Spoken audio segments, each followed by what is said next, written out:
বিয়ের পর মেয়েরা মায়ের বাড়িতে যাওয়ার কথা শুনলে সবচেয়ে বেশি খুশি হয়। আজকে কিন্তু আমি আমার মায়ের বাসায় আসছি আর আমার মাও অনেক বেশি খুশি।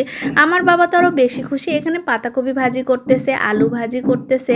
পাতাকপি ভাজিটা আমার বেশি পছন্দ আর আলু ভাজিটা আমার ছেলের বেশি পছন্দ।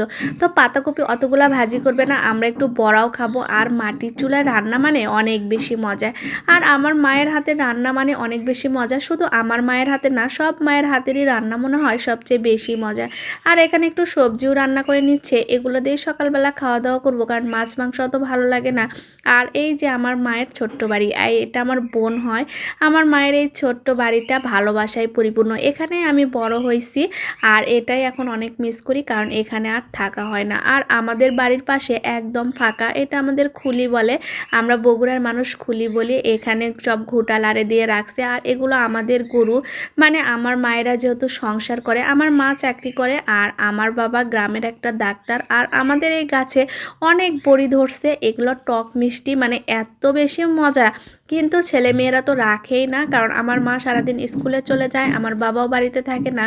আর আমার ভাই তো আমার সঙ্গে থাকে, এই জন্য বাড়িতে কেউ থাকে না। এই জন্য কিন্তু বড়ি গাছে একটা বড়িও পাওয়া যায় না। অনেক বড়ি ধরছিল, এখন কিন্তু খুব কম। এগুলো আমার ভাস্তা ভাস্তি সবাই আসছে আমি আসার কারণে। এরা কিন্তু অনেক বেশি আমাকে পছন্দ করে, আমি আসলে সবাই এখানেই থাকে। আর দেখেন, গ্রামের বাচ্চারা অনেক বেশি আনন্দ করে, যেগুলো শহরের বাচ্চারা পায় না। দেখেন গরুগুলা আসলে অনেক বেশি ভালো, মাশাল্লাহ সবগুলাই অনেক বেশি ভালো।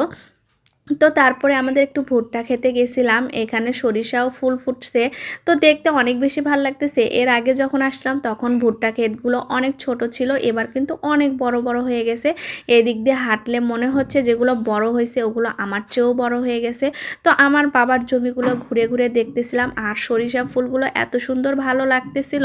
আর ভুট্টা ক্ষেতগুলো অনেক বেশি ভালো লাগতেছিল, কারণ যেদিকেই তাকাই সেদিকে সবুজ আর সবুজ। আর আমার বোনটা তো আমার সাথেই ঘুরে ফিরে বেড়াচ্ছে, এটা আমার বোন হয়। আর দেখেন লাল মরিচ তুলে আমাকে বলতেছে দেখো কত সুন্দর। আর এখানে আমরা আটা সিল দিছি, কারণ একটা কলা কাটা হয়েছে, এই কলার এই গাছের ভিতর থেকে যেটা বাড়ায় সেটাকে আমরা আটা বলি বগুড়ার মানুষ। আপনারা কি বলেন? অনেকের মানুষ কোন্দল বলে, কিন্তু আমরা বগুড়ার মানুষ আটে বলি।